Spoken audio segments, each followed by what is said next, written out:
I'm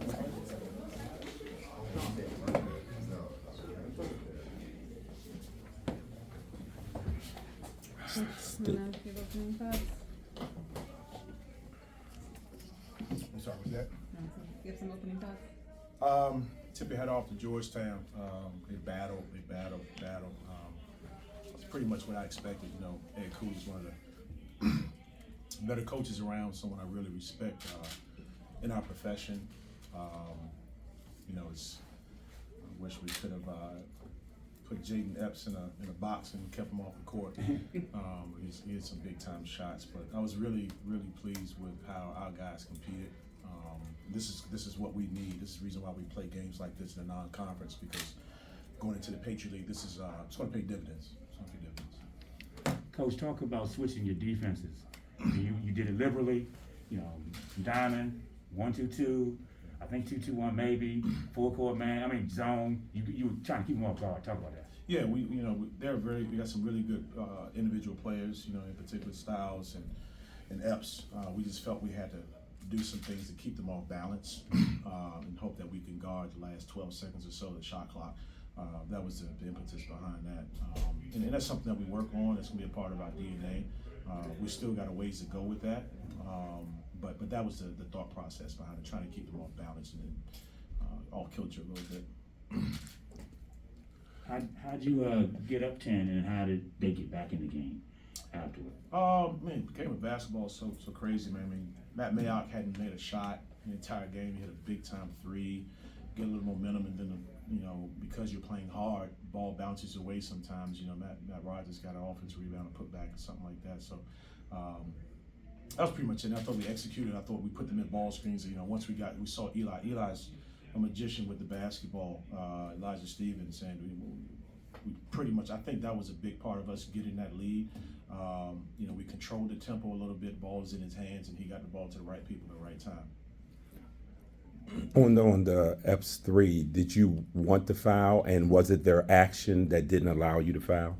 Yeah, a little bit of that. You know, we did want to foul. You know, he got loose. You know, we were in a little bit of zone. We probably should have been in a man-up situation to switched everything, but the idea was to foul. You know, so I was a little surprised that Matt got up there and closed out. You know, and didn't foul right away. Maybe he felt because he had already courted. He was about a 3-point line. He didn't want to foul him, but that was the thought process. And then with your team, you came in with it's a new voice, it's a new style. Yet this team looked like they've adapted to you so quickly. Just what are the good things that came out of today's game that shows the progress that this roster has made?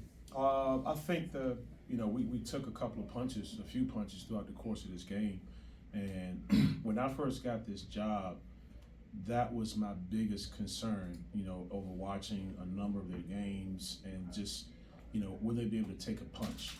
And we got some tough guys. You know, emotionally, mentally, and that was the biggest takeaway from today, was the fact that, like, we can take punches, and when you can do that, you're gonna be able to win games on the road.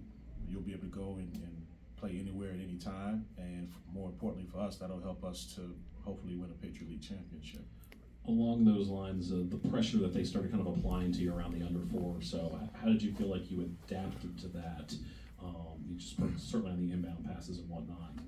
Yeah, you know, it's disappointing. You know, Jeff is taking pretty good care of the basketball. I thought he probably got caught a little bit too deep, and I was on the verge of calling a timeout. You know, and that's the other thing we talk about, things I learned. Like, our guys, I'm learning more about our guys, but I'm learning too. You know, I would go back right now as a first-time head coach. I would go back and do 5 or 6 different things down the stretch. So I'm gonna be better for it. You know, I told my team I'll take this because I think I could have done some things to help put them in position to win, and that's my job. So you know, just gotta get better with that. And how much, you guys were in a spot, playing a Big East team to start the season. You know, how much different is this team now 2 weeks later, just in terms of its development? You know, I think we're making shots more. That's one of the difference. I mean, I think we got some very good shots at Villanova. The same shots that we got last game against NJIT, we make 13 threes. We got the same shots at Villanova. Obviously it's a difference in length and athleticism. Villanova's a team I think it's going to be an NCAA tournament team. But yes, this is invaluable for us. The experience that we're going to get against teams like this at this level. There's no doubt about it. John Titel from Hoops HD. This is your first close game of the year.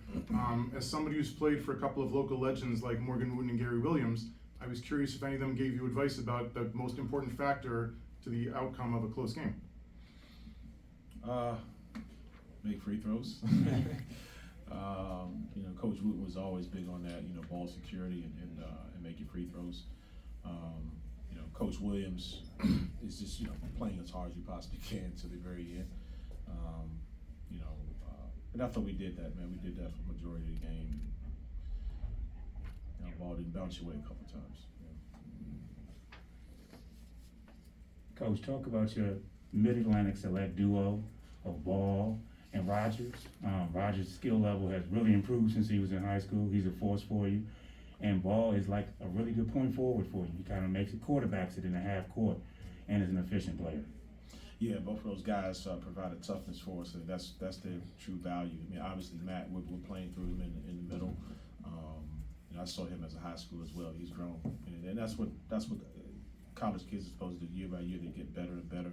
We're going to put him in positions where he's going to be able to utilize his strength inside and also his shooting ability outside. And Lincoln's just one of those guys, man. Like, you wish you had 4 or 5 of them on your team. He's going to do so many things that don't show up in the stat sheet. And one of the biggest things that I value about players is toughness, and he's got that in spades.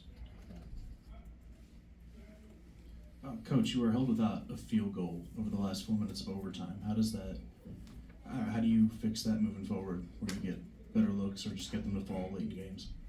I think that's going to be, incumbent on me to learn and get an idea of, like, in the moment what's going to work best for our team. I got to go off the play sheet and say, hey, based off the way Georgetown is playing, this is how we got to do it. There's no experience. There's no substitute for experience. And now that I've been through it, I think it's going to help me as a coach. I think our guys got some decent looks, but they could have gotten better ones. And again, that's on me.